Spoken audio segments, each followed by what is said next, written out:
அழகாச்சு நான் ஒரு விஎஸ் பேசுறேன். இன்னைக்கு நம்ம பார்க்க போற சீரிஸோட நேம் வந்து தி சூசன் ஒன்னு சொல்லக்கூடிய சீரிஸோடைய எபிசோட் 6 தான் நீங்க நம்ம பார்க்க போறோம். அதனால நீங்க நம்ம சேனலுக்கு புதுசா இருந்தா உங்களால முடிஞ்ச சப்போர்ட் நம்ம சேனலுக்கு சப்ஸ்கிரைப் பண்ணி சப்போர்ட் பண்ணுங்க. அது மட்டும் இல்லாம அது கூட இருக்க பெல்லைக்கான ஆல் வச்சுக்கோங்க. அப்பதான் நான் ஒரு அடுத்த வீடியோல நோட்டீஸ் வரும். போன எபிசோட்லயே பயங்கரமான சீனை காமிச்சிருப்பாங்க. கடைசியா இந்த எபிசோட்ல அதோட ஃபைட் எல்லாம் காமிப்பானுங்க பாருங்க. விஷுவலா வேற லெவல்ல தான் பண்ணிருக்கானுங்க. முடிஞ்ச அளவுக்கு மிஸ் பண்ணாம பாத்துருங்க. சரிங்க, சமத்தோட கதைக்குள்ள போலாமா? இன்னொரு பக்கம் பார்த்தா அந்த பெரியவர் அந்த மேல தாய்துவோடைய வரைபடத்தை பார்த்துட்டு சொல்லிட்டு இருக்கும் போது அது பார்த்தா இன்னொரு பக்கம் இவங்களை பார்த்துட்டு இருக்கு. அந்த தாய்துன்ற ஒன்று இந்த அண்டர் வேர்ல்டுல தான் பிறந்தது. அதுவும் இந்த நெதர் வேர்ல்டு சேர்ந்தது. நெதர் வேர்ல்டுனா இந்த நம்ம ஊர்ல எப்படி சுடுகாடுல இருக்குமோ அந்த மாதிரி. அது மட்டும் இல்லாம அது உயிரோட வாழ்றதுக்காக மேல இருக்கிற உயிரோட மக்களுடைய ரத்தத்தை குடிக்கிற ஒரு உயிரினமா இருக்குது. அதுவும் இல்லாம அது பெரிய லெவல வளர்றதுக்காக இன்னொரு உதவியும் மனிதர்களுடைய வலி, வேதனை, பொறாம, இந்த மாதிரியான எண்ணங்கள். ஹீரோவும் சரி ஓகே, அந்த ஒரு தாய்ஸுக்கும் நம்மளுடைய சேனனுக்கும் என்ன சம்பந்தம்? அதுக்கான ரீசன் என்னன்னா தாய் கட்டி ஆளக்கூடிய யாராச்சும் ஒருத்தர் இருந்தாங்கன்னா கண்டிப்பா அது சரியான முறையில் அவங்களுடைய வாழ்க்கையில அவங்க சாகாவரத்தை பெற லெவலுக்கு அந்த சக்தியை கொடுக்கும். அதுக்காக தான் அந்த ஒரு குற்றவாளி பல பேரை கொன்னான். அவங்க மரணத்தோடைய வெளிப்பாடா அதை கட்டுப்படுத்தி இந்த உலகத்திலே மிகப்பெரிய சக்திசாலி ஆளா மாறிட்டான். அவன் தான் பிரின்ஸ் சேனன். அவன் எப்படி இறந்தானோ தெரியல, இன்னமும் உயிரோட இருக்கானோ தெரியல. ஆனா லெஜெண்ட்ஸ் சொல்லியிருக்காங்க கண்டிப்பா அவன் திரும்ப வருவான். இந்த தாய்ஸுடைய சீல் வந்து பிரேக் ஆயிடுச்சுன்னா அவன் திரும்ப வந்து அதை அழிப்பான். அவன் இருக்கிற வரைக்கும் தான் இந்த தாய்ஸு அமைதியா இருக்கும். அவன் இல்லைன்னா எல்லாருமே அழிச்சிடும். ஏன்னா அதை அழிக்கிற லெவலுக்கு பவரை கொண்டவன் அவன் மட்டும்தான். அப்புறம் பார்த்தா தீவிரமாதம் கூட சண்டை போட்டுட்டு இருக்கான். இவனுக்கு ரெண்டு பேரும் அவனுடைய பிரதர்ஸா என்ன கணக்குனே தெரியல. பொறுமையா தான் சொல்லுவான் அதுக்கான கதையை. ஜேனன் ஒரு பக்கம் இவன் கூட ஃபைட் பண்ணினே உள்ள போயிடலாம் ட்ரை பண்ணுவான். ஆனா ரெண்டு பேரும் விட மாட்டானுங்க. அந்த சோல்ஜர்ஸ் வேற லெவலில் பவர்ஃபுல்லா இருக்கானுங்க. அவனுக்கு ரெண்டு பேரையும் பார்க்கும்போது எவனுக்கு அவனுடைய ரெண்டு பிரதர்ஸோடைய ஞாபகம் வருது. சின்ன வயசுல ஒளிஞ்சிருக்கிறதுல ஒரு ஆத்தம் இல்ல வெளியே வாடா அண்ணா, எப்படி நீங்க ரெண்டு பேரும் என்ன கண்டுபிடிச்சிங்க அப்படின்ற மாதிரி அவன் குட்டி குழந்தை ஆயிட்டு இருக்கான். என்னடா பேசிட்டு இருக்க? அதுக்கான காரணம் நாங்க ரெண்டு பேரும் உன்னுடைய அண்ணனுங்க. இங்க பாரு யோன்டாங், நீ சீக்கிரமா வளர்ந்துட்ட, நீ எங்க கூட ஜாயின் பண்ணிடு, நம்ம எல்லாரும் சேர்ந்து நம்மளுடைய அப்பாவை ப்ரொடெக்ட் பண்ணுவோம் அப்படின்னு சபத்தை எடுத்தவனுங்க. இப்போ பார்த்தா ஒரு 100 சோல்ஜரா மாதிரி இப்ப அவனையே கொல்றதுக்கு தயாரா இருக்கானுங்க. இவன் ஒன்னொரு பக்கம் அவனுங்களே அடிக்கிறதுக்காக ட்ரை பண்ணும்போது ஆனா ரெண்டு பிரதர்ஸ்ன்ற முறையில அவனுங்களை சுத்தமா அடிக்கிறதுக்கே தோண மாட்டேது. அவனுக்கு அடிதான் பலமா வாங்குறான் அவனுக்கிட்ட. அப்போ இன்னொரு பக்கம் வந்து இவனுக்கு ரெண்டு பேரும் தாண்டி அந்த உள்ளுக்குள்ள அவன் எங்க தான் இருக்கான்ற ஒரு விஷயத்தை தெரிஞ்சுக்கணுன்றதுக்காக நம்ம ஜேனன் தன்னுடைய கண்ணுல ஒரு ஸ்பெல்ல போட்ட உடனே பார்த்தா உள்ளுக்குள்ள அந்த தாய்ஸோடைய போன தடத்தெல்லாம் வச்சு அவன் எந்த இடத்துல இருக்கான்றதை தெரிஞ்சுக்கிறான். அந்த டைம் அவனுடைய பிரதர்ஸ் கிட்ட என்னுடைய டியர் பிரதர்ஸ் என்ன மன்னிச்சிருங்க, எனக்கு வேற வழி தெரியல அப்படின்னு இப்ப ஃபண்டைக்கு ரெடி ஆயிட்டான். அதுக்கப்புறம் போட்டு அடிக்கிட்டு போவான் பாருங்க. விஷுவலா வேற லெவலில் மிரட்டி விட்டுருவானுங்க. செமையா பண்ணிருக்கானுங்க. நேருக்கு நேரம் ஒரு ஆள் வந்து கொடுப்பான் பாருங்க. அட்டாக்ல அந்த ஸ்பீரை வச்சு தடுத்து அடிப்பான் ஹீரோ ஒரு பக்கம். அப்போ இந்த காலகட்டத்தில் அவன் திரும்ப உயிரோட வந்துட்டானா என்ன பண்ணுவீங்க?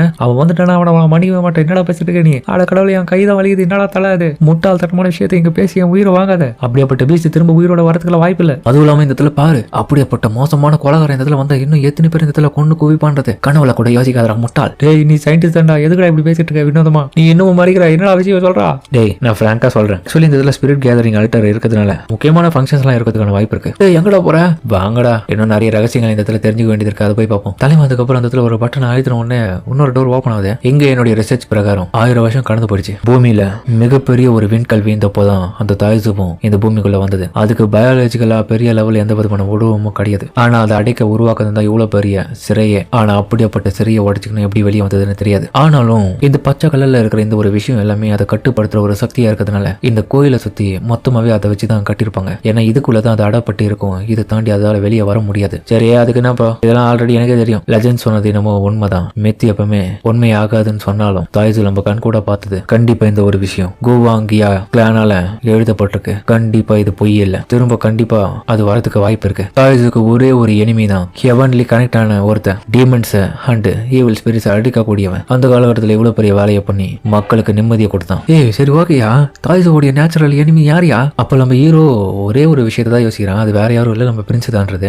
அப்ப வாய்ப்பு இல்ல. அப்ப யோட்டிங் சொல்லக்கூடிய ஜேனன் பிரின்ஸ் தான் ஹெவன்லி கனெக்டட் ஒரே ஒரு ஆளா. அவனாலதான் அந்த தாய்ஸை எதிர்க்க முடியுமா? திரும்ப இது வருவான் பாருங்க, தடுத்துருவான். பரவாயில்ல, எச்சரிக்கையா தான் இருக்கு. எங்க பாரு, எக்கா இருந்து கொண்டு அவ்வளவு பெரிய கொடூரமான பீஸ்ல உன்னுடைய நன்மை மாதிரிலாம் என்கிட்ட பேசிட்டு இருந்த செருப்பாளி அடிப்பேன். அப்புறம் இதை பாரு, பெரிய பெரிய குற்றங்கள் பண்ணிருக்கான். அவனுடைய தண்டனைகள் என்னன்றது அந்த காலத்துல ஏதி வச்சிருக்காங்க பாரு இதுல. ஆனா ஹீரோவும் சுத்தமா ஒத்துக்க மாட்டான். கண்டிப்பா அப்படியேப்பட்ட ஆளே கிடையாது. ரொம்பவும் நல்லா வந்தா என்ன பொறுத்த வரைக்கும். அப்படி இருந்தாலும் எவன் எதுக்கு எனக்கு அந்த டைம்ல உதவி பண்றோம்னா இவ்வளவு கெட்டவனா இருந்தாலும் நீங்க தப்பா புரிஞ்சிட்டு இருக்கீங்க சயின்டிஸ்ட் அப்படின்னு சொல்லிட்டு இருக்கும்போது இவர் கடுப்பாயிட்டு என்னடா அவனுக்கு சப்போர்ட் பண்ணி பேசிட்டு இருக்கா, எவ்வளவு பெரிய கொலகாரம் தெரியுமான்ற மாதிரி கடுப்பாயிட்டு அடிது போக அந்த ஒரு சமயத்துல ஹீரோக்கு பின்னாடி என்னவோ வரதை பார்த்துட்டு அவன் ஷாக் ஆவான். இன்னொரு பக்கம் நம்ம ஜேனன் பார்த்தா அவனுடைய அண்ணங்களோட வேற லெவலா சண்டை போட்டுட்டு இருக்கான். அந்த ஒரு சமயத்துல அவனுக்கு சொல்லி கொடுத்த கலைகளையே அவனுக்கு எதிராக பயன்படுத்தும் போது ஒரு கடத்துல தோக்கடிக்கிற நிலைமைக்கு போவான். ஆனா அவனுங்களை கொல்றதுக்கு மனசே வராது, கம்முனே ஆயிடுவான். அதுக்கப்புறம் வேற வழி இல்லாம அவனுடைய அந்த ஹெவன்லி பவரை பயன்படுத்துவான் பாருங்க. லாக் பண்ணிடுவான் ஸ்பெல்ல போட்டு. ஆனாலும் அப்படியாப்பட்ட லாக்ஸ்ல இருந்தும் அவனுங்க அறுத்துக்கிட்டு வெளியே வந்துட்டு அட்டாக் பண்ணுவானுங்க. இருந்தாலும் நம்ம கொடுக்காம கடுப்புல 2 பேட்டி பிடிச்சி நசிக்க விட்டுருவான் ஒன்னோட ஒண்ணு. அவ்வளவுதான் அவங்களுடைய ஜோலியை முடிச்சு விட்டா சேனங்க. அப்புறம் தலைவன் உள்ள போறதுதான் வேலையை. அப்புறம் இவனுங்க எல்லாரும் சக்கா வாடகை என்னடான்னு பார்த்தா அதுல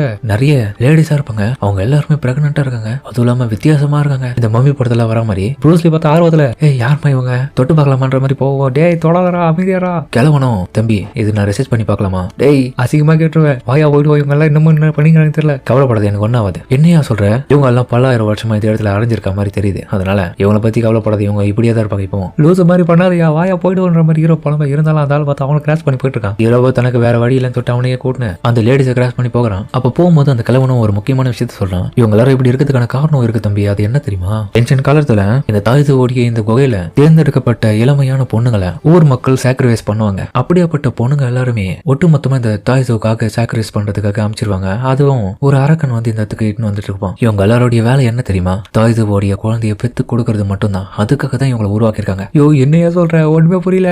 நீ ஏதோ பேய் கதை சொல்ற மாதிரி இருக்குது. இவ்வளவு பெரிய கதையை நான் அசால்ட்டா சொல்லிட்டு இருக்கேன். என்னடா நீ பேய் கதைன்ற? எவ்வளவு பெரிய முக்கியமான தெரியுமா? இவங்களை பொறுத்த வரைக்கும் இவங்க புனிதமான வேலையை பக்கத்துக்காக அமுச்சு விட்டுன்ற நினப்புல இருப்பாங்க. ஆனா இவங்க தப்பான ஒரு குழந்தைய வச்சுட்டு இருக்காங்க. அதுவும் இல்லாம அந்த தாய்துவால் இவங்களும் பொசஸ் பண்ணதுனால இவங்களும் கொடூரமானவங்க தான். இவங்க இப்போ எஞ்சிக்கிறது வரைக்கும் நமக்கு நிம்மதி. அப்ப இவங்க கிராஸ் பண்ணி போகும்போதே பார்த்தா லைட்டா ஒருத்தர் அசைகிறது. ஜேனன் தோணல அவன் திரும்ப உயிரோடலாம் வரமாட்டான். அவ்வளவு கொடூரமான ஒருத்தன். அப்புறம் அவனும் மரியாதை இவங்களும் எப்பயோ இறந்துட்டாங்கடா. யாரும் வரமாட்டாங்க. நீ ஏன்டா பாத்துற? வா கிளம்பும். அதுக்கப்புறம் இவனுக்கு அவங்கள மொத்தமா கிராஸ் பண்ணி வந்த உடனே பார்த்தா ஹீரோவோ என்னடா இது ஏதோ ஒண்ணு தப்பா படுதுன்ற மாதிரி பாக்க டக்குன்னு பார்த்தா அவங்க இவங்களை திரும்பி பாக்குறாங்களாம். ஹீரோவோ பக்குன்னு கீழே வந்துருவான். அவங்க எல்லாம் பார்த்தா டக்குன்னு ஏஞ்சிங்க எங்களையோட கிராஸ் பண்ணி போறீங்க என்னடா இப்படி பேசுறீங்கன்ற மாதிரி ரெடியா இருக்காங்க. அந்த கிழமை ஷாக் ஆகிறான். டே தம்பி நான் ஏதோ தப்பா கணக்கு போட்டேன்டா. இவங்க எல்லாம் உயிரோட தானே இருக்காங்க. எப்படி அசைச்சாங்கன்னு எனக்கு புரியல. இவங்க எல்லாம் 300 வருஷத்துக்கு முன்னாடி இந்த மாதிரி தானே பண்ணாங்க. அதுக்கப்புறம் அவங்க எல்லாரும் கொடூரமா தெரிகிறாங்க. இதே சமயத்துல பார்த்தாலும் நான் உள்ள வந்து அவங்ககிட்டயும் ஒரு பொம்பளை இருக்கு. தேவையில்லாம என் வழியில குறுக்க வராது. இவங்க எல்லாம் ஆல்ரெடி செத்தவங்களை பயன்படுத்திட்டு இருக்க அந்த சாய்ஸும் இருந்தாலும் இவங்களும் என்னுடைய கொல்ல வேண்டிய லிஸ்ட்ல இருந்தவங்க. ஆனா காலம் கடந்து போயிடுச்சு. ஒதுங்கிடு இல்ல நான் உன்னை கொண்டுடுன்ற மாதிரி மிரட்டேன். ஆனா அது பார்த்தா கொல்றதுக்கு டக்குன்னு வருது. அதோடைய பவர் மொத்தம் வெளிப்படுத்த உடனே பார்த்தா நம்ம எவன்லி கனெக்டா இருக்க அந்த பவரையை ரிலீஸ் பண்ண இவனே பார்த்துட்டு ஷாக் ஆவான். அவர் இவனுக்கு 3 பேர் பார்த்து தலைதறிய ஓடுறானுங்க.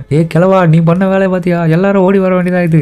தம்பி நான் சும்மா கட்டுக்கதெல்லாம் நம்பி இருந்தேன். பார்த்தா உண்மையாவே அசைக்கிறாங்க. நான் என்னடா பண்ணிட்டோம்? ஆனாலும் கதை உண்மையாயிடுச்சுல. அது எனக்கு போதும்டா. நான் வெற்றி அடைஞ்சிட்டா என்னுடைய சக்சஸ்ரா. இது சக்சஸா? உயிரோட வெளியே போனா அது கூட நீ அனுபவிப்பேன். அவங்கள பார்த்தா ஹீரோ கூட ரொமான்ஸ் பண்ற மாதிரி சிரிச்சுன்னு வராங்க. என்ன தம்பி உங்களை பார்த்து சிரிச்சுட்டு வந்துங்கிறாங்க. அவ்வளவு ஹேண்ட்ஸமா இருக்கீங்க போல. ஹேண்ட்ஸமா உனக்கு கொடுக்குறாங்க ஒரு ஷாட் அப்படின்ற மாதிரி. அதுக்கப்புறம் பார்த்தா அவங்க வயிற்றுக்குள்ள இருக்க அந்த பவர்ஸ் எல்லாமே ரிலீஸ் பண்ணுவோம். நல்ல மாதிரியா அதுல இருந்து தப்பிச்சிருவானுங்க இவனுங்க. ஹீரோ ஒன்று பக்கம் அவங்களுடைய வயிற்றுல இருந்து அந்த தாய்ஸோடைய பவர்ஸ் ரிலீஸ் ஆகுது பாக்குறான். எனக்கு தெரிஞ்சு அதுதான் அதை கண்ட்ரோல் பண்ணிங்கதா அப்படின்ற மாதிரி கடுப்பா வரான். கவலைப்படாதா நம்ம தப்பிச்சிடலாம்டா. நம்ம வெளியே போயிட்டு நமக்கு ஒண்ணுமே இல்லடா. மூடினு வாடா கிளவா. ப்ரூஸ்லி கடுப்பா வரா.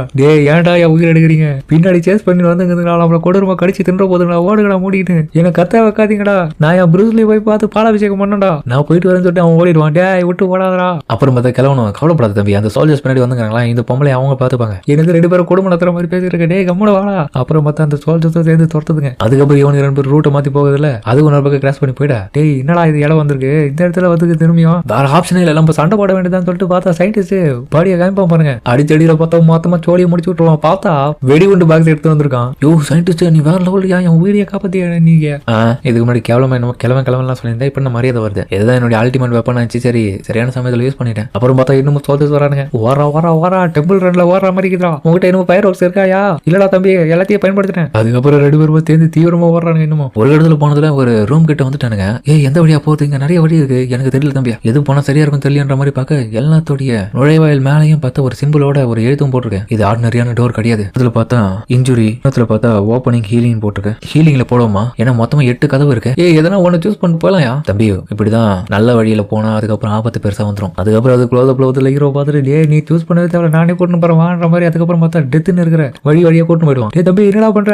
டெத்துன்னு போட்டுருக்கு நுழைவாயில் வழியா கூட்டு போயிட்டேன். சரிவா பாத்துக்கலாம் நல்ல வழியா தான் இருக்கும்ன்ற மாதிரி பார்க்கவும். அதுக்கப்புறம் வந்த உடனே பார்த்தா வெளியே வந்துருவாங்க. அது பார்த்தா பெரிய பிரம்மாண்ட மாதிரி ஏரியாவா இருக்கும். அது ஒரு பாதாள மாதிரி தான் இருக்கு. ஹீரோ போயிட்டு எஜ்ல நிப்பான். டக்குன்னு அந்த சயின்டிஸ்ட் காப்பாத்திருவான். இதுக்கப்புறம் வழியவே இல்லையா? இல்ல தம்பி இந்த சைடு இருக்கவா. அதுக்கப்புறம் பிரிட்ஜ் இருக்கிற பார்த்துட்டு அதுக்கப்புறம் அந்த வழியா போறானுங்க. ஒரு வழி அந்த என்ட்ரன்ஸ் இருக்கடா. டோர் இருக்கு. கண்டிப்பா நம்ம வெளியே போயிடலாம். கவலைப்படாது. ஆமாமா வா நம்பி அவனுக்கு. அதுக்கப்புறம் போக ஹீரோ தடுமாறான் நடுவுல. மேகமூட்டத்துல பார்த்து இந்த பக்கம் அந்த சோல்ஜர்ஸ் வர முடியாம அதே இடத்துல திணறானுங்க. மொத்தமா வந்ததுல நல்லபடியா நின்னுட்டாங்க. ப்ரொஃபசர் இந்த பிரிட்ஜ் எங்க கூட்டு பத்தலாம்ல? இருடா இப்பதான் கொஞ்சம் கொஞ்சமா இந்த புகையை மறையுது. அப்படின்னு நான் படித்தது எல்லாமே உண்மைதான் தம்பி.